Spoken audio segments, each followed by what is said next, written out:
যেহেতু আসছি, বিভিন্ন কান্ট্রির লোক, বিভিন্ন দেশের লোক আসছে, আমরা এরকম ভাবে এই 2-4-5 টাকা খরচ করা যাবে, এটা সাদাকা হিসাবে আল্লাহ কবুল করে নেবেন।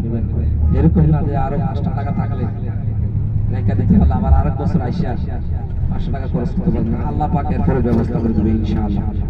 অতএব আমরা সাদাকা দেখছেন আপনারা কিভাবে এরাবেন, হ্যাঁ এরকম পানি বিতরণ করতেছে, নামও জানেন, খানা বিতরণ করতেছে, নামও জানেন। আর বেড়া কোরবানির সময়, রমজানের সময় কাপড় একটা দিয়া সারা জীবন ঘোড়া দেয়, আসেনি আছে না? হ্যাঁ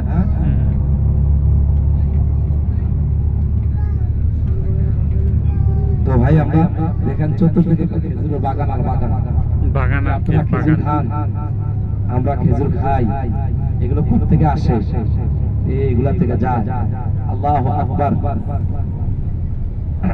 আমরা এখন অবতীর্ণ হব, নামবো, নামার পরে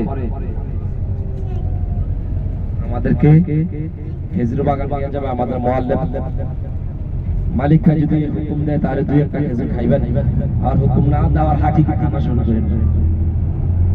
কথা বুঝে আসছে? আবার হারাম হারাম বলবে। হ্যাঁ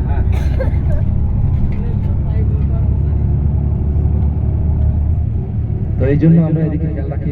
দেখেন শুধু বাগান আর বাগান, হ্যাঁ আর এদের তো সাদা সিধা চলা।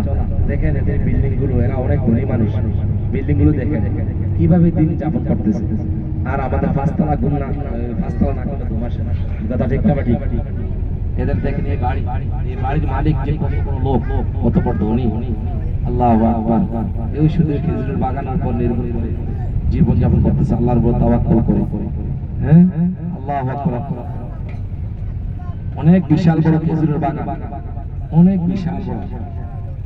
আহা আল্লাহু আকবার। ড্রাইভার সাহেব আমাদেরকে যেখানে খেজুরের কারখানা সেখানে নিয়ে আসছে জোরে। আরে এদিকে মুক্তা করো না, তুমি রাগ করছো নাকি কার লাগা আজকে? নাকি ঘরে গেছে কিনা সকাল থেকে আসলে মুখে বসতে পারো না, এক পাইছো তো আবার তো একবারে আমাদের খেজুরের ইয়ার এখানে নিয়ে আসছে কারখানা। সবাই একটু ডান দিকে দেখেন, দোকান বিশাল বড় দোকান। এখানে কাঁচা খেজুর, পাকা খেজুর, গুড়া খেজুর, শুকনা খেজুর, জোয়ান খেজুর সব পাওয়া যাবে না? আল্লাহু আকবার। সবাই নামে নাম্বার না, আমি তো নাম্বার না, থাকেন কিনে নিবেন।